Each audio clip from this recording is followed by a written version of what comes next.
Okay, julle, die laaste een waaroor ons nou gepraat het was om jou bietjie self te upskill. Maar nou is dit ook weer belangrik dat jy moet seker maak dat jy jouself by mense of instansies inskakel wat nie jou gaan misbruik nie. Dis van kardinale belang. Op die einde van die dag moet jy seker maak dat die instansie of die mense wat jy dan nou jou groepie mee saam maak, hoe ook al jy dit hanteer, is nie mense wat eerstens jou gaan misbruik nie, tweedens jou net gaan een kant toe gooi as iets met jou gebeur nie.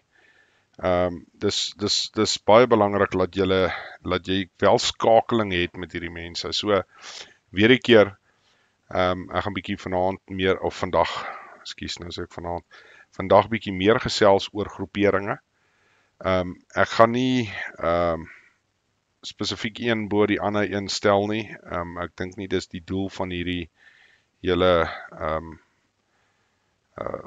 jy weet groep van boodskappe nie. Ek dink wat belangrik wel is wel om te sê en laat die mense wel besef dat jy moet gemaklik voel binne in jou groepering.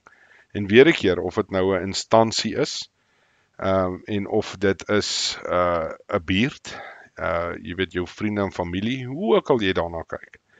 Maak net seker dat jy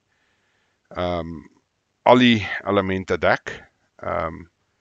Jy weet goed soos jou sekerheid, medies, jy weet wie gaan na die kinders kyk, jy weet al jou verskillende aspekte wat jy het. Veral as jy nie by 'n groepering ingeskakel is nie of 'n instansie nie, is dit nogal belangrik. Maar as jy by 'n groepering of 'n instansie ingeskakel is, moet jy gemaklik wees met daai instansie. Jy moet verstaan waarvoor is daai instansie.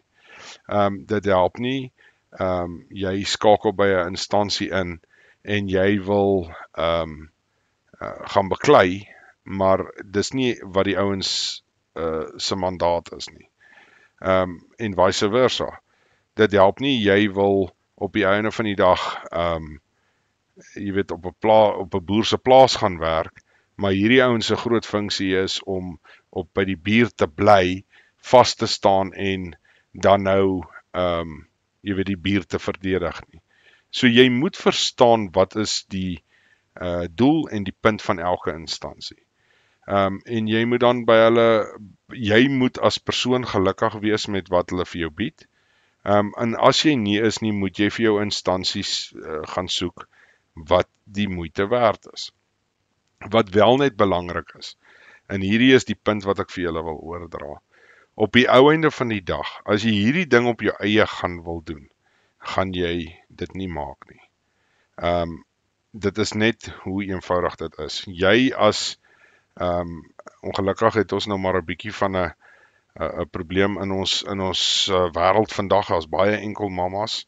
As jy dink jy's vrou alleen, en jy moet sekerheid, medies, kindersorg, al hierdie tipe goeders op jou eie doen. Jy weet, jy gaan ergens die pap op die grond laat val. En jy weet, dit is waar die probleem inkom op die einde van die dag.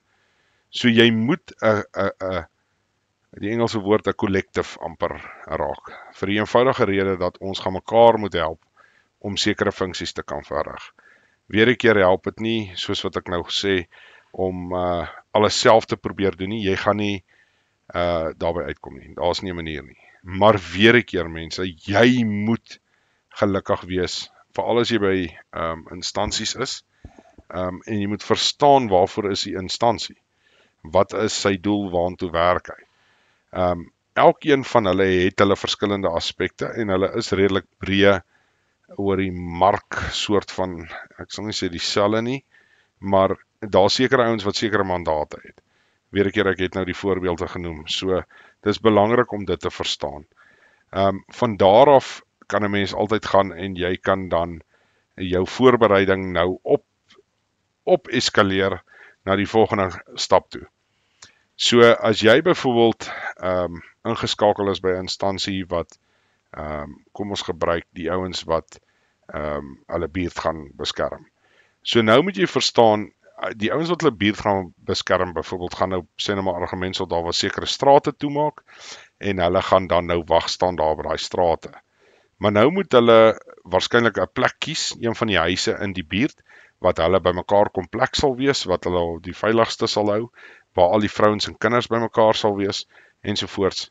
En jy moet volgens dit voorberei. As jy byvoorbeeld by 'n instansie is wat byvoorbeeld onttrek na 'n veiliger gebied toe, en dan of hulle man staan of wat ook al jy dit nou wil noem, 100% dan weet jy dit is die doel van daai instansie. So weer 'n keer, net om terug te kom en te heremfaseer. Jy moet verstaan waarvoor is die plek en wat is sy doel. En as jy nie gelukkig is nie, is dit baie belangrik dat jy wel na 'n instansie toe gaan of vir jou mense kry wat jou aanvul. Weer 'n keer soos wat ek nou vroeër gesê het, as jy weet medies is 'n tekortkoming in jou struktuur wat jy het, dan moet jy iemand gaan soek wat bereid is om die mediese opleiding te gaan doen. Ek sê nie hulle moet 'n verpleegster of 'n dokter word nie, dis nie waarvan ek praat nie, maar jy moet ten minste iemand hê met 'n level 3 noodhulpskursus byvoorbeeld, of iemand wat ten minste vir jou, as jy jou been oopsny, vir jou kan steke insit.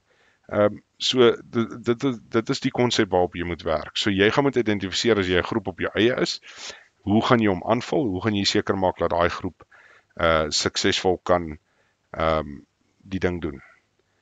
As jy by organisasies is dit 'n klein bietjie makliker, want die meeste van hulle het hierdie tipe goed in plek. Hulle het klaar beplan vir dit en om verby dit te kom as hulle wel 'n tekortkoming het vir wat ook al rede.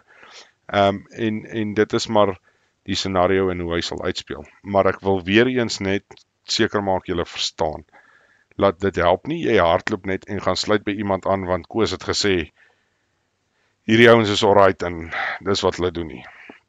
Dit is belangrik om te verstaan dat die funksie is wat die funksie is van die verskillende groepe.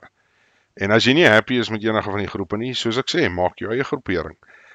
Gaan en kry jou buurmense ensovoorts. En as jy dit nie kry nie, dan gaan jy maar by 'n groepering moet inskakel. Maar dan help dit nou nie jy wil die groepering oorneem nie. Dit gaan ook nie gebeur nie. Soos ek sê, hierdie ouens het sekere mandate, hulle werk volgens sekere strukture, en baie van hulle goed kom oor jare se beplanning. Jy weet, dis nie 'n ding wat gister uitgedink is nie, en dis ook nie net een ou wat dit uitgedink het nie. Daar's baie belê in baie van hierdie planne. So neem dit maar in ag, hou dit in gedagte. Ek hoop dit help 'n bietjie. So doen jou navorsing, gaan kyk waar wil jy inskakel as jy voel jy gaan op jou eie gaan, maar doen die moeite dan en vind uit. Okay, as ek nou op my eie is, wat is belangrik? Het ons iemand wat ons kan toewerk as ons oopgesny word? Het ons iemand wat vir ons kan kos maak? Het ons iemand wat kan na die kinders kyk? Het ons iemand wat ons kan veilig hou? Het ons iemand wat die bakkie kan regmaak as hy breek? Het ons iemand wat byvoorbeeld 'n baba kan vang? Jy weet, daai tipe goeters. So dit is belangrik dat ons hierdie goed nooit vergeet en in gedagte hou, veral met die jy weet hoe ons opstelling wil doen van die tyd wat vir ons voorlê ook. Dit is so, niks is altyd 100% of sal noodwendig uitwerk 100% soos wat dit is nie, maar maak asseblief seker dat jy wel daai keuse hard en duidelik en oordentlik gemaak het. Moenie by iemand aansluit of insluit en dan dink jy gaan die appelwyntjie omgooi want jy dink dit moet so werk nie. Jy gaan 'n verrassing kry. Soos ek sê, dan gaan jy op jou eie, maar maak seker jy het daai sekere komponente wat jy dek. Jy weet, en weer 'n keer, dit gaan breedvoerig moet wees, want dit gaan spesifiek tot jou wees. Weer 'n keer, soos wat ek nou die voorbeeld gebruik het van 'n ouer dame wat geskei is of 'n weduwee is. Haar kinders is al groot mense. Jy weet, haar prioriteite is anderste as 'n jong familie met 2 of 3 klein kindertjies. Jy weet so, en dit is bepalend. Dis hoe jy daarna moet kyk. Veral as jy kyk na die prepping gemeenskap, want hy is groot en hy is breed en hy is wyd. Maar weer 'n keer, julle het my nommer. As daar enigiets wat julle dalk wil verder uitvind oor dit, is julle welkom my te kontak. Okay, julle lekker dag.